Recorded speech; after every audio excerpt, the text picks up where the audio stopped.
O is for outdoors. P is for photography.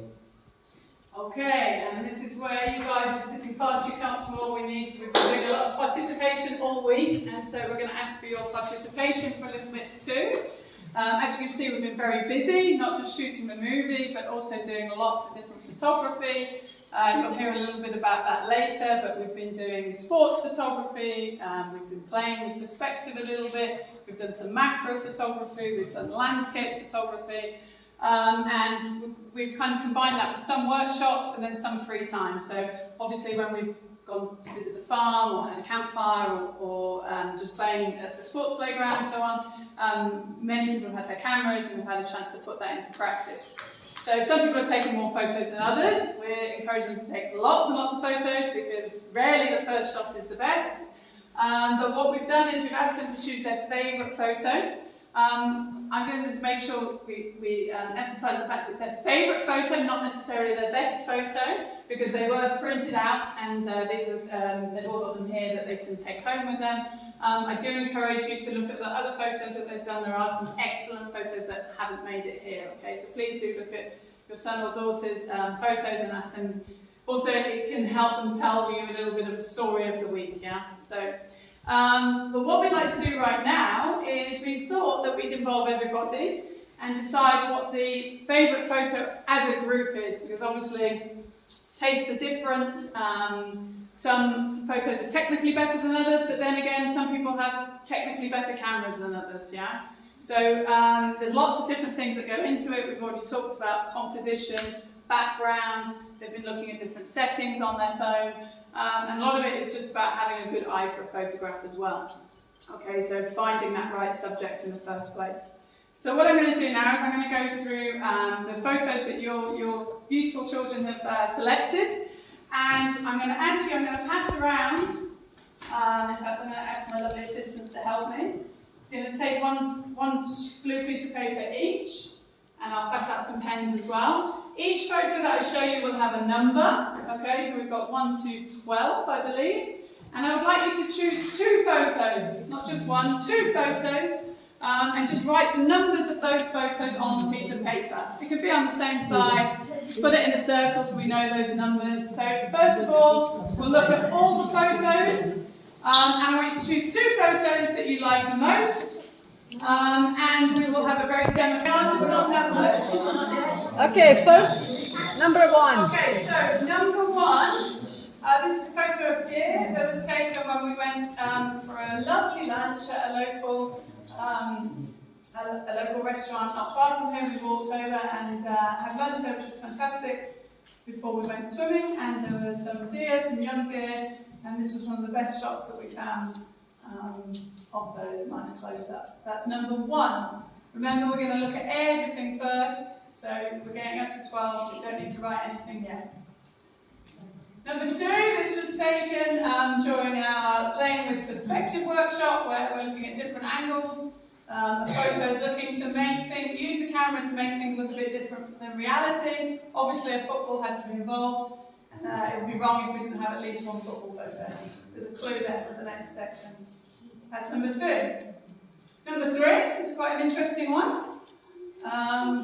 We've got a really wide range, actually. And I can't actually 100% tell you where this was taken. Do you know? Under the playground. Under the playground, okay. Don't give too many clues, guys. I don't want to know who took the photos. Okay, so again, like I say, some of the photos were done in specific workshops. Sometimes we would ask someone to take a photo of something specific, for example, the church or the view. Other times, students were given free choice, and it's about them really putting the principles that we talked about into practice and finding those photos themselves. And this is a great example of that, where it was done. This photo was taken in free time. Number 4, on our campfire night, we were treated to a display by a local pilot, which you can imagine the boys enjoyed tremendously. So nobody listened to me for half an hour while the plane flew around everywhere. So, and many people chose this, the plane photos as one of their favourites. I guess largely because it was one of their favourite memories as well from the camp. So that's number 4. Number 5. I can't tell you much about this photo because I don't know exactly when it was taken, but it's obviously an example of macro photography, which is one of the favourite topics. It's normally the thing that people go to first. They really enjoy hunting out things in the forest, looking for the flowers. That's definitely the most popular topic on camp, and something that people have had a good chance to practice. We've got some lovely examples of macro photography. Here is another one. Again, there were some lovely flowers at the farm when we went there, so that was a great opportunity for kids to seek out the sort of colours and backgrounds and things that they like the most, that's most appealing to them, and we're encouraging them not only to use the settings on the camera to get the best photo, so depending on what type of photo they're taking, they need to change the settings on the camera, but also to consider the composition and the background of the photo, which is particularly important with macro photography. Number 8, clover, I believe. Number 9, as I said, it's a very favourite one. But interesting that everybody picked different flowers, and these are from a wide variety of places over the week. So this wasn't all, it's just from one workshop. This was a case of we started off with macro photography early in the week, and then as we went around on our trips and visits, then people were hunting out these flowers. They're not always obvious, yeah, so it's very green around here. This is an interesting one. This is from, I believe, right at the end after the campfire, number 10. And a few people were privileged enough to see this just when pretty much everyone had just gone in and just about to go to bed, and we spotted the red moon. And 11, we've got the campfire, only one this time, I think. There's only one of the campfire. Quite a difficult subject to photo, but one that definitely kids enjoy doing if they're not trying to play with the fire, of course, which is the main attraction. Oh, there is one more.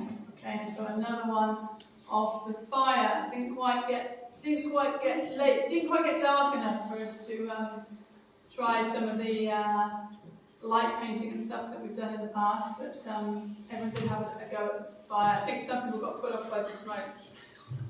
Okay, so that is 12. I'm going to go back to the beginning. Just remember now we're looking to write 2 numbers on your piece of paper, if you haven't already. Please do be kind and share the pens around. If you have